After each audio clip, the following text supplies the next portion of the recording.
کہ عشق کو زندہ کر کے اٹھیں، جب جہاں سے جائیں تو مصطفیٰ جان رحمت کے فرامین پہ عمل کرتے ہوئے جائیں۔ میں آپ سے بس ایک بات یہ کہوں گا میرے عزیزو، آج کے اس افراتفری بھرے ماحول میں اور اس بے علم زمانے میں جہاں پر نہ علماء کی قدر ہے، نہ خطباء کی قدر ہے، نہ شعراء کی قدر ہے، نہ عزت کی قدر ہے، نہ جو ہے اخلاق کی قدر ہے، ایسے وقت میں ہم زندگی گزار رہے ہیں۔ شب و روز میرے مصطفیٰ کی سنت سے کھلواڑ ہو رہا ہے۔ ہم ایسے دور میں جی رہے ہیں جہاں مصطفیٰ جان رحمت کے فرامین کو قوم نے اٹھا کر کے بالائے طاق رکھ دیا ہے۔ آج شریعت کسی کو یاد نہیں ہے۔ آج شادی کے موقع پر دیکھ لیجئے، خوشی کے موقع پر دیکھ لیجئے، آج کوئی بھی ایسے خاص فنکشن یا پروگرام کے موقع پر دیکھ لیجئے، شریعت کہاں یاد آتی ہے؟ ضرورت کے وقت یاد آتی ہے۔ جب ہمیں ضرورت پڑتی ہے تو ہم سوچتے لاؤ شریعت پر عمل کر لیا جائے۔ بس ایک حدیث سناؤں گا، اس کے بعد میری تقریر ختم ہو جائے گی۔ وہ حدیث کیا ہے؟ شادی کے موقع پر بہت سارے پیسے خرچ ہوتے ہیں، بہت بڑی شادیاں ہوتی ہیں، اور یہی وجہ ہے کہ اب شادیاں لیٹ بھی ہونے لگی ہیں، کیونکہ لوگ جو ہے پیسہ اتنا خرچ کرنے کی عادت بنا لیے ہیں کہ شادیوں کو بہت مہنگا بنا کر کے لوگوں نے رکھا ہے۔ بس ایک پیغام میرے مصطفیٰ کا سن لیں میرے عزیزوں، شادیوں میں بہت ساری خرافاتوں نے، بدعات نے جنم لے لیا ہے، مگر آج کے موجودہ دور میں میں دیکھ رہا ہوں کہ جہاں مہر کی بات آتی ہے وہاں پر لوگ بہت بڑے مہر باندھتے ہیں۔ اگر کسی نے 8 لاکھ کی شادی کی تو لڑکی والا سوچ رہا ہے چلو میں 10 لاکھ کا مہر باندھوں گا۔ اگر اس سے مطالبہ کیا جائے کہ بھائی مہر میں تھوڑی سی جو ہے کمی کر لیجئے اور مہر جو ہے آسانی کے مطابق باندھیے گا، کوئی کسی کی بیٹی کو اس نیت سے نہیں لے کر کے آتا ہے کہ ہمیں اس کو چھوڑ دینا ہے۔ کبھی حالات ایسے بن جائیں تو شریعت نے نکلنے کا راستہ رکھا ہے، اس پر عمل کرنا چاہیے، مگر جب بھی شادی نکاح ہوتا ہے تو امید، اور جب بھی شادی نکاح ہوتا ہے تو نیت یہی ہوتی ہے کہ ہمیں اس کے ساتھ پوری زندگی گزارنا ہے۔ اب شادی کے موقع پر لوگوں کو مہر میں الجھتے ہوئے اس کے طریقے سے میں نے دیکھا ہے کہ لوگ ناراض ہو جاتے ہیں، جھگڑے ہو جاتے ہیں، وواد کھڑے ہو جاتے ہیں مہر کے موقع پر۔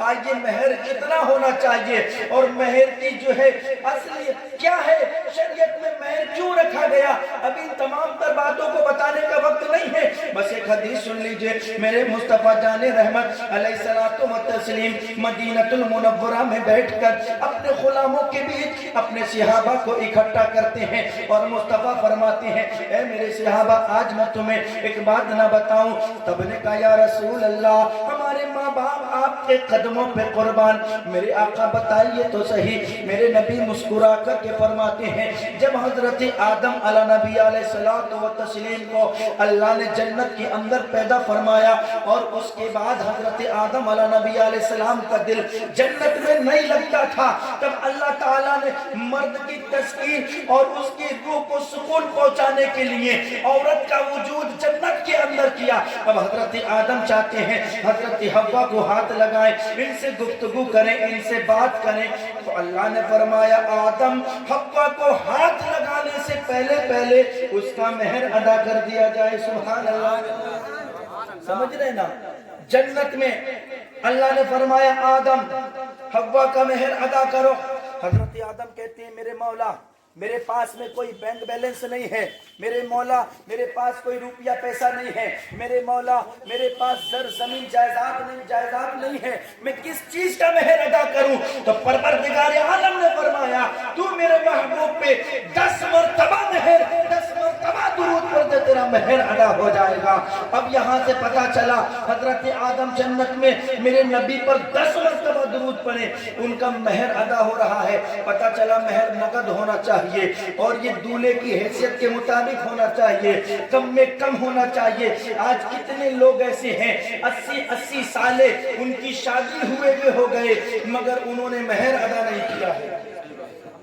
کتنے لوگ ایسے ہیں حضرات مر کے قبروں میں پہنچ گئے، ہڈیاں بوسیدہ ہو گئیں مگر مہر ادا نہیں کر سکے۔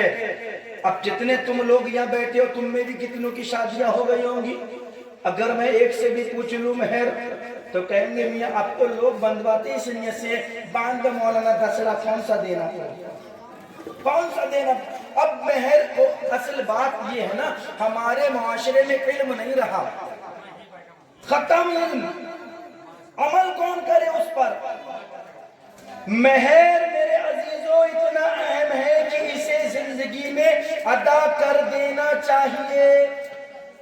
اب مہر کی 3 قسمیں، میں زیادہ تقریر کو آگے نہیں بڑھاتے ہوئے بس سمیٹ دوں۔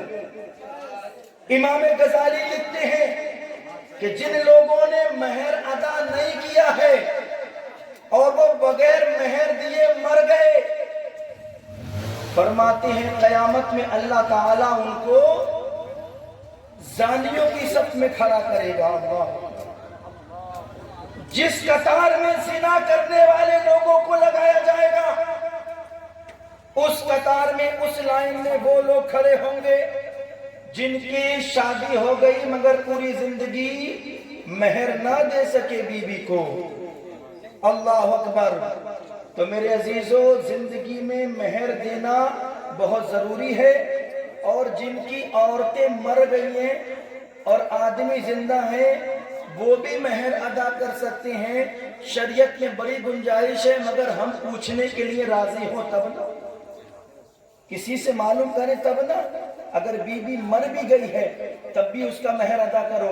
یہ الگ بات ہے کہ بیوی کے بعد میں وہ مہر کئی جگہ بانٹا جائے گا، اس کے وارثہ میں بھی بٹے گا اور خود شوہر کا بھی حصہ اس میں سے ملے گا، جیسا بھی اضرو شرع احکامات ہے۔ تو بس میری پوری تقریر کا عنوان اور اختتام سب یہی ہے کہ شادیوں کو آسان کرو اور شادیوں میں اتنا مہر باندھو، کم سے کم زندگی میں اسے ادا کر دو، اور اگر تم نے زندگی میں مہر ادا نہیں کیا، بغیر مہر ادا کرے مر گئے، تو قیامت میں زانیوں کے ساتھ اٹھائے جاؤ گے۔